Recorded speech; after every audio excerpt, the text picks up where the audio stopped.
A state of emergency has been declared after more than 60 million people across Spain, Portugal and parts of France were left without power last night in one of the largest blackouts in Europe outside of wartime. And this comes as Spain celebrated its first ever weekday of being run on 100% renewables. Less than a week later, and Spain is in the midst of an energy crisis. Electric trains have ground to a halt, flights have been cancelled, traffic lights stopped working. We've had people left in lifts, stuck in lifts, and panic buying stripping supermarket shelves. As journalist Michael Shellenberger reports, the grid across the entire continent almost redlined at about midday yesterday, with authorities speculating that the outage originated in Spain. Shellenberger explains that Spain's energy mix, which is largely made up of wind and solar, is the most likely cause of the outage because such a system has very little physical inertia generated by coal and nuclear power, meaning it is much less stable and more susceptible to blackouts. Now, while power in France, where the grid is approximately 70% nuclear, was quickly restored, it's taking authorities in neighbouring Spain and Portugal a lot longer to restore power. Joining me now from France is energy market analyst Sol Kavanagh. Sol, tell me about this mass blackout and the impact it's having. Well, as you highlight, there's it's still early assessments exactly the primary cause here, although the fragility of the system, particularly at this time, and the level of ancillary services, including inertia due to the high renewables penetration at the time, may be one of the primary causes. As I sit here, I'm in one of the countries which has a very strong nuclear industry, which is in fact growing. Here in France, where things tended to be a little bit better.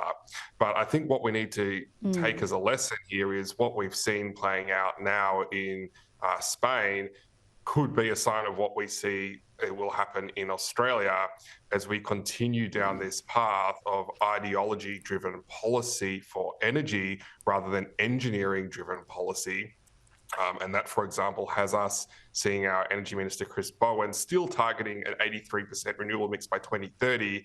And it's harder to determine here what's kind of worse, the farcical notion that we can actually achieve the 83% with even the renewable industry itself acknowledging that's quite impossible, or the question of whether we should be desiring this level of renewables in our mix given the instability it's going to cause, Rita. But I might just highlight our situation in Australia is fundamentally much more dire than the issue about should we be prioritising renewables over, for example, fossil fuel-based generation. The problem is we actually need more of both, but instead we're seeing declining investment across the board in every single type of generation mix in Australia. Coal is worse off under the last 3 years, gas is worse off, and renewables are worse off.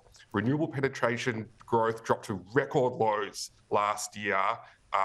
And that's because the green activism, the green overregulation, and the red tape facing our energy sector hits every single part of our sector. It is hurting investment in everything, including renewables. So instead of having an all-of-above approach, we have a none-of-above approach to our energy mix, and it's causing energy prices to go up. Now, given the direction we are going in this country and the energy mix we have, the focus on net zero emissions and renewables, what does that ultimately mean for our manufacturing sector? As we have increased energy costs and particularly increased energy reliability with now 3 near misses in as many years, the sector that feels it first is always going to be our manufacturing sector. And that's because when you have energy shortages events, from a political perspective, you're never going to see a government want people's lights to turn off. So what happens is you get load shedding in the manufacturing base. You've got to remember, Australia, we have high safety standards. We have high labour rates. And these are things are good and we should be proud of. But the reason we can have a manufacturing sector where we pay people well and have high standards is because we have a strong advantage in our energy resource. And that energy advantage allows us to still compete internationally, even with higher labour costs and standards. And the problem we face now is we are losing our economic competitive advantage of having a strong energy base and a low-cost energy source in this country. And that's eroding our competitive advantage that we've had for 40 years, which has allowed us to have a higher standard of living. And as we're starting to see government policy more and more prioritise green activism over the livelihoods and jobs of particularly blue-collar workers in Australia, they're the ones who are going to get hit first. We're already starting to see jobs being lost. Glass shut down last year after 170 years of operations. This is the high-tech manufacturing we want more of in this country. But instead, we're seeing it lost, and high energy prices and high energy reliability is one of the leading causes of the loss of our manufacturing sector. Now, you're in France at the moment. It's a heavy user of nuclear energy. We're told in Australia that nuclear is not commercial, it's not viable. What do Anthony Albanese and Adam Bandt, Chris Bowen, what do they know that the leaders in countries like France, Sweden, US, Finland don't know? Because they and many other first world countries are increasing their use of nuclear power whilst we sit on all this uranium, we export it, but we don't use it for cheap nuclear power here, or even expensive nuclear power here.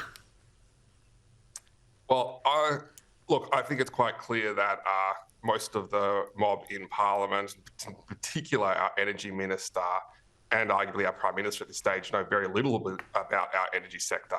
But I think a very good example to look at is what happened in Germany here, where you actually had effectively the equivalent of a Greens minority government there, an actual minister who was part of the Greens party. And in the face of the shut-off of Russian gas after the Ukraine war, they had a kind of internal schism and decided the Green Party still couldn't bring themselves to actually support nuclear, and so they supported more coal-fired generation. As a result, Germany's been shutting down its nuclear facilities. And of course, all that's happening is France is building new ones just across the border from Germany and will sell the power into Germany. So Germany's lucky in the sense it still gets to rely on nuclear power, just pays France the privilege. In the case of Australia, we don't have the advantage of being able to tap into our neighbours' nuclear power. But if you want to have a strong, again, blue-collar workforce, manufacturing base, and all of the economic and national security benefits that provides, having strong, stable power supply with very low marginal cost is a critical component of that. We've had it from coal for decades. We're now losing that from coal, in part driven by policy, which is making it no longer viable. It cannot be replaced with renewables any time in the next decades at least. And nuclear could provide one avenue for that. And it still surprises me that we rule it out from the get-go and don't let it to compete in the market like we do with other energy sources. Now, before you go, if you had one bit of advice to impart to Energy Minister Chris Bowen, what would it be? Well, at this point, the best thing that Minister Chris Bowen could do for the energy market is to resign his position. I think, thankfully, if he's either going to lose his seat in this election or even if he stays in his seat, I think Labor's probably going to axe him from this portfolio. We have not seen such an incompetence and high level of ineptitude from an energy minister in decades, and that's a really low bar across both parties, right? We've seen a level of arrogance, not refusing to engage with his own industry, allowing funding by the government of green activists against approvals of this own government, still adhering to ridiculous things like renewable energy targets and carbon emission targets, which everybody knows are impossible to actually achieve, and having the hubris to not actually even recognise the problems he's created in order to fix them. And, I speak to major investors in this sector who've been unable to actually get a meeting with the minister in their sector this entire length of this government. And that tells you everything about what Minister Chris Bowen actually stands for and his willingness to actually talk to the key people in this market to try and fix the problems he's created. Sol Kavanagh, thank you so much for your time tonight. Thank you.